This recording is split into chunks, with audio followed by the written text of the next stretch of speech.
Hello guys, ito po ako ngayon, magpapaligo sa aking tatay.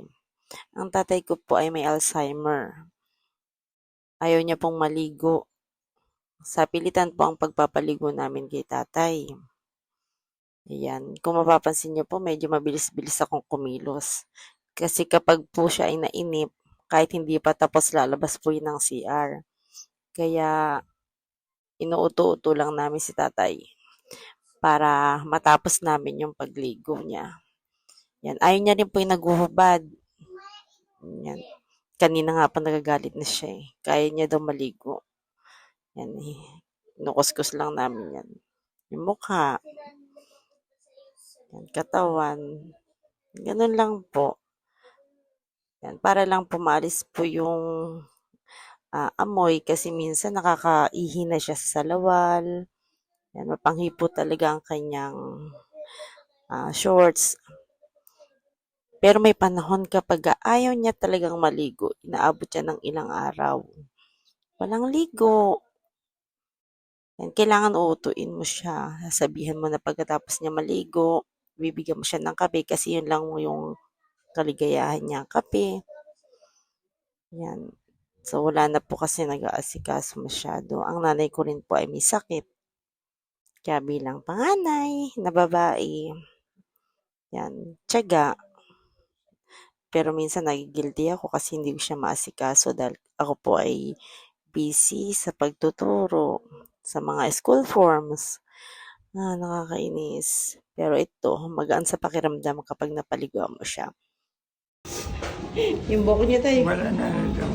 Ayan na, tignan nyo. Ubus na yung buhok niya. Tignan nyo kung ubus na. Ubus na ba? Hindi pa. Ewan ko na. Yan, ipisa mo.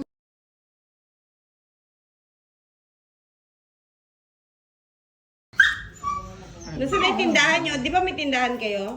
Dati. Nasaan? Saan nakatayo yung tindahan nyo? Wala, bata pa ko trabaho. Sino mga anak nyo? Grocery yung malaki. Grocery malaki. Anong trabaho nyo doon? 18 anyos ako ko na nagtrabaho. Anong... Dayo ko sa malalaking bakery. Oh. Anong...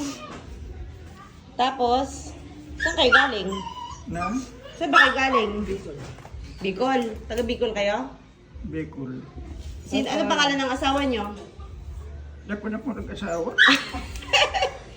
Hindi kayo nag-asawa? Hindi ko, kahit na anong sipag ko kahit anong sipag ko, hindi ako nag-asawa. Bakit hindi kayo nag-asawa? Ay, Wala kang tawa tayo. Ayaw nyo? Nagsipag ako kung nung araw. Oo nga, sobrang sipag nyo nga eh. 18. Anong pangalan nito? No? Ito. Hayaan mo na. Anong pangalan yan? Ha? Ito, anong pangalan nito? Yung matanda dito sa tabi nyo.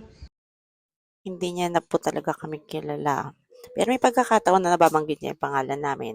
Pero pag papaulit niyo sa kanya, hindi niya na po alam kung sino nanay ko, kung sino asawa niya, mga kapatid ko. Ayun. At paulit-ulit na lang po yung mga ginagawa niya na mga nakasanayan niya. Yung paglilinis, yan po. Ayan, tulad ng pangako ko, bibigyan ko siya ng kape. Tayo kape. Ayan, para pag tinawag ko ulit siya, maligo, susunod siya. Ayan. Wala? Maraming salamat po sa panonood.